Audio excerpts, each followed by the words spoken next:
Hello, Wizards of the Coast. I hope somebody from there is listening to this. So I'm have a huge problem. I have multiple problems actually with your pre-generated characters for D&D. Say you are somebody like me who's running a game for new players.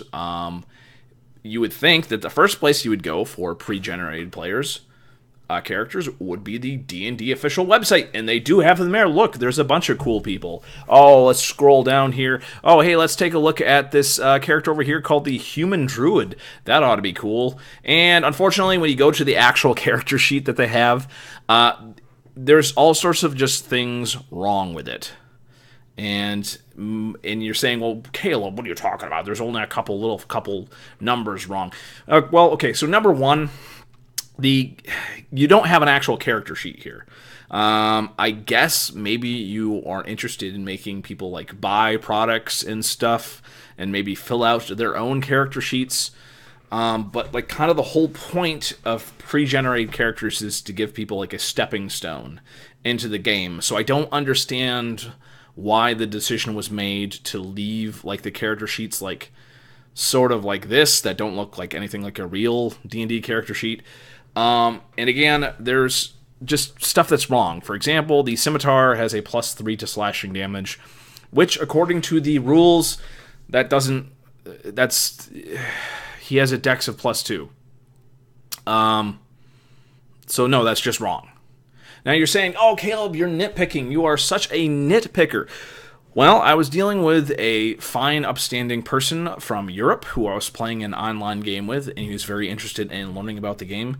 So we were using pre-generated characters, and he all of a sudden got just completely sidetracked because the numbers on this sheet don't make sense, considering the rules that he was reading and the rules that I was giving him as the DM for this. So again, even something just as simple as where does this extra +3 from damage come from? Like that can just completely just screw up introducing a new player into your game. Considering like this is like something that, D&D spends a lot of money playtesting these games. D&D spends a lot of time like doing all this stuff. So why was seemingly very little effort put into making the pre-generated characters look like actual character sheets and whatnot, and making sure, for example, the numbers make sense? Because even something as little as a +1 that's coming from nowhere, that will like screw up somebody's introduction to D&D, and that's the whole point of having these character sheets on your site, to give somebody an introduction to D&D that's meaningful and whatnot.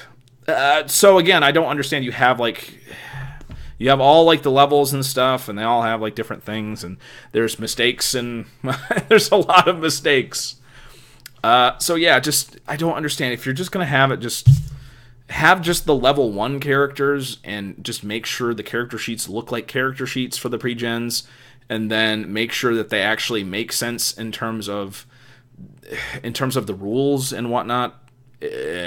So I don't know what else to say about this. I'm super disappointed that your pre-gen character sheets, they should be the first stop for somebody who needs a ready-to-play character.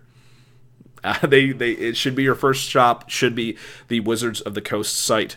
But it's not. You are literally forcing people to go to third-party sites in order to get a proper pre-generated character for your game. Now, if you scroll down more, there's the starter set character sheets, which actually are a lot better because the numbers actually make sense and they actually look like character sheets. But that's all the way down here on your website. That's not the first thing that people see if they Google search pre-generated characters for D&D. Actually, Wizards of the Coast, the first thing that they're going to see is actually a third-party site. If somebody Googles for pre-generated characters, they're not going to get to your site first. And frankly, for the person Googling, I can't blame them for going to another site first. Because again, even something as a mysterious +1 that makes no sense will screw up somebody who's just starting to have that moment of, oh, D&D makes sense. then something as stupid as a mistake on a pre-generated character sheet will screw that completely up. So fix the damn pre-generated character sheets, Wizards of the Coast. Thank you.